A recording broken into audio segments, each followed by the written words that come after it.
Investing. Where else in life can a complete idiot outperform the most intelligent and well-funded people in the world? I can't think of another domain or profession where this is true. Just look at the performance of the world's best hedge funds. These people are well-funded. They employ quants, teams of PhDs, from mathematicians to physicists. They spend endless sums of money on the best data. Yet, my Uncle Stan, who likes to eat sloppy joes, can beat them senseless. All Uncle Stan has to do is buy a low-cost Vanguard index fund, sit on his hands, and completely destroy these hedge fund managers who fancy themselves as masters of the universe. Just compare the performance of the top hedge funds to the S&P 500. The hedge funds rarely outperform the market. How is it that one can be solidly in the middle of the IQ bell curve, yet earn better returns than the best and the brightest? I'll tell you how. Because success in investing has nothing to do with your intelligence. It is 100% dependent on your behavior and how you think about money. Compare this to other fields.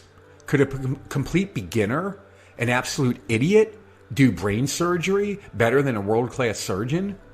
No way. Can I beat Tiger Woods in golf? Nope. Only in the domain of investing is it possible for a novice, a half-wit for that matter, to outperform the elite. This is what intrigues me about Morgan Housel and his book, The Psychology of Money. He drops one mind-blowing stat and story after another. And over again, he reminds us that getting rich has nothing to do with our education or our intelligence. Later in this video, I'll share an astounding story from the book. This story will definitively prove that your ability to create wealth, to get rich, has nothing to do with your intelligence or education. It is a story that you won't believe. But before that, let's look at the quintessential investor, the man himself, Warren Buffett. You probably think he's a billionaire because he has some amazing God-tier investing strategy. Wrong. Want to hear something crazy? Warren Buffett made 99% of his wealth after his 50th birthday.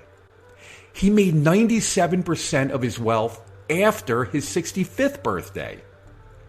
The secret to his wealth? The secret to this ridiculous success? Time and patience. It is less about what Buffett did, less about his strategy, and more about what he did not do. Since he was 10 years old, Warren Buffett was invested in the stock market.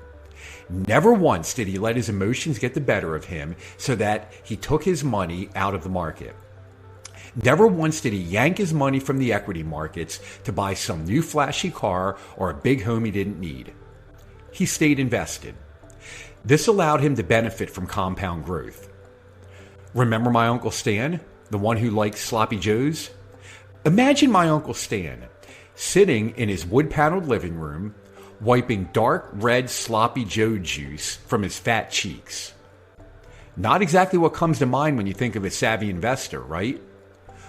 But Uncle Stan, my mildly disgusting Uncle Stan, is sitting on millions of dollars because he didn't do anything. He put his money in the market and left it alone. But, like Warren Buffett famously said, no one wants to get rich slowly. And that's the whole trick, my friend. It has nothing to do with your education or intelligence. Getting rich is all about your behavior and psychology. You have to be willing to do what most people don't want to do. Get rich slowly. Previously, I promised you an amazing story from the book. Have you ever heard of Ronald Read? Nope, didn't think so. Ronald Read amassed a fortune of $8 million in his life. And his job? Janitor at a gas station attendant. That's right, not a corporate executive, attorney, or heart surgeon. No fancy degrees. A janitor and gas station attendant. And how did he do it? Simple. He lived within his means and invested in stocks over the decades. What didn't he do? He didn't take wild risks on uber speculative investments. He didn't buy flashy cars or an oversized home to impress his friends and family. He never interrupted the power of compound growth. And in the book, Morgan Housel compares Ronald Read, this janitor and gas station attendant, to a guy named Richard Foscone. Who was Richard Foscone, you ask? Richard Foscone was a Harvard-educated finance executive. He had an MBA. No way a janitor could outinvest a Harvard-educated finance executive, right? I mean, that's like me, a decent amateur golfer, beating Tiger Woods. But this janitor did wildly outperform the Harvard brainiac with an MBA. You see, Richard Foscone lived a lavish lifestyle. He took out piles of debt to invest in luxury real estate. Then, the 2008 to 2009 financial crisis struck, and Mr. Harvard went broke. And this is the thing about buying fancy cars and big homes. Many people do this because they want to show off and impress other people. But Housel makes a great point. If you have an expensive sports car, an oversized mansion, people are not actually impressed with you. In fact, they're actually dazzled by the objects, the fancy home and the awesome car, not you. So that's a game you can't win. You will never be able to buy their esteem. What this Harvard-educated MBA found out the hard way is two things.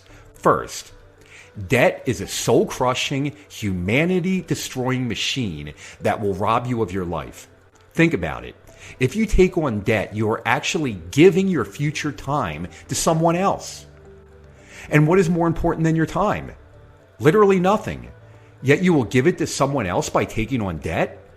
Second, and this is important, wealth is what you have not spent. Wealth is invisible.